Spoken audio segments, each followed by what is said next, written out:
We both understand the stakes if this alliance fails. Indeed. But trust is earned, human, not freely given. 3 broken jaws. That's what it took before the Academy finally let her fight without restrictions. I was there for the 4th. Xenobiology and Combat Ethics, 2nd term. 60 cadets, 59 of them born with something that could kill you on purpose. Claws, spines, venom sacs, bone plating. And 1 human girl in the back row who hadn't said a single word in 3 weeks. Her name was Sira Okafor, age 19. First human ever admitted to the Vorlath Combat Institute, accepted on a diversity clause nobody actually believed in. The other cadets called her the mascot when they thought I couldn't hear. I could hear. Reefkin ears don't miss much. Instructor Ossian ran the program. Shellick born, 6 limbs, a reputation for grinding cadets into dust and calling it refinement. He hated the diversity clause. He hated it more that he couldn't say so out loud. So he found other ways. Today, Ossian announced, dragging his forelimb across the display, we discuss species viability in unarmed combat scenarios. A chart bloomed across the room, every major species ranked by natural weaponry, armor density, reflex speed. Humans sat second from the bottom, just above a species of sentient fungus that communicated through spore clouds and couldn't technically be killed in melee because it didn't have a center of mass. Laughter. The good kind if you were laughing, the bad kind if you were the punchline. Soft skin, Ossian continued. Blunt teeth. No venom, no shell, no claws worth mentioning. Reaction speed roughly 40% below galactic average. He didn't look at Sarah when he said it. He didn't have to. Everyone else did. I watched her hands. Not her face, her hands. They stayed loose, resting flat on the desk. No fist, no tension. If I hadn't already learned to watch for it, I'd have thought she wasn't listening at all. In fact, Ossian said, warming up now, clearly enjoying himself, I'd wager the entire human species survived this long purely through technology and luck. Strip away the tools and you have prey, nothing more. That's when Sarah raised her hand. Not fast, not dramatic, just up, like she was asking to use the restroom. Cadet Okafor. Ossian's mandibles clicked with something like delight. You have an objection? A demonstration request, she said. Her voice was quiet, the kind of quiet that makes a room lean in instead of tune out. If the data's right, it should hold up against anyone in this class, including you. The room went dead silent. Nobody challenges an instructor. Nobody challenges Ossian. He laughed, a dry clicking sound like a door creaking. You want to fight me? I want you to prove your chart, she said.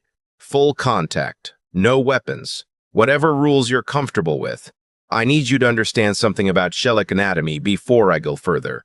6 limbs, 4 of them bladed at the terminal joint, natural armor rated to stop small arms fire, reflexes clocked at nearly triple human baseline in every physical he'd ever logged. Ossian wasn't just an instructor. He was a decorated combat veteran of the Threshold Wars, the kind of soldier they put on recruitment posters. He said yes because he genuinely could not imagine losing. They moved the desks. Nobody spoke. I remember thinking distantly that I should say something, stop this, report it, anything, and then deciding I wanted to watch too badly to move. Ossian didn't even drop into a stance. That's how little he thought of this. He just walked toward her. One bladed limb extended in a lazy arc, meant to end things in a single motion. More insult than attack. Sarah wasn't where the arc landed. I don't have good words for what happened next, and I've replayed the footage 40 times since. She didn't dodge the way we're taught to dodge, wide, safe, distance first. She moved into him, close enough that his blade swept past her shoulder with maybe 2 centimeters to spare, close enough that from where I sat it looked like she'd stepped into a hug instead of an attack. Her hand found his extended limb, not to block it, to guide it. She didn't try to stop 300 kilos of moving Kellic. She redirected it, added her own weight at the exact point where his balance was already committed past the point of recovery, and used the joint of his own arm as a lever against the rest of him. He hit the floor so hard the observation windows rattled. 4 seconds. I checked the recording later. 4 seconds from the first swing to Ossian on his back, one bladed limb pinned at an angle that made 3 cadets in the front row audibly wince. Nobody laughed now. Ossian scrambled up, furious, all 6 limbs coiling for a real attack this time. No more contempt, just rage. And that was his second mistake, because rage is just intent with the safety off. And intent was exactly what Sarah had been reading since the first swing. He came at her fast. Faster than I'd ever seen him move in 3 years of watching him teach. And she still wasn't there when the strike landed. This time, she didn't just redirect him. She used the gap he left, the half-second where a 6-limbed predator overcommits 4 limbs to a single strike, which meant 2 limbs weren't doing anything useful at all, and put him down a second time, harder, her forearm braced across the back of his neck, not choking, just holding. Absolute stillness where a moment ago there had been violence. "Yield," she said. Not a threat, a courtesy. He yielded. The room didn't move for a full 10 seconds after she let him up. Ossian stood there, armor plating, scuffed, dignity considerably more damaged than that, and just stared at her like she'd rewritten a law of physics he'd built his entire career on. "How?" he finally said. Not really a question. More like the sound a person makes when their whole framework just cracked down the middle.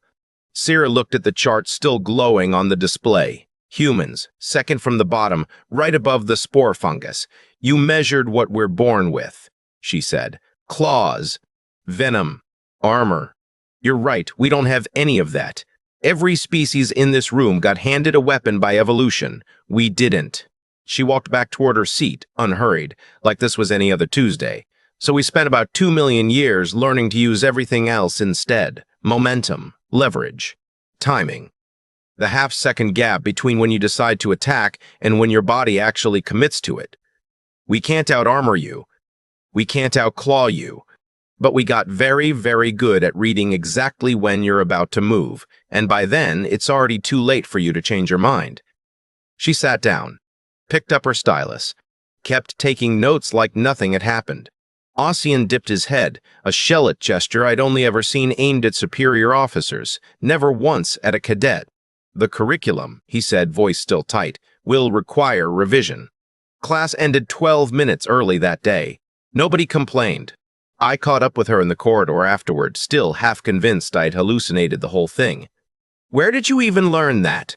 She shrugged, adjusting the strap on her bag like we were discussing the weather. "My grandmother taught it to me. She learned it from her instructor. It's called Aikido.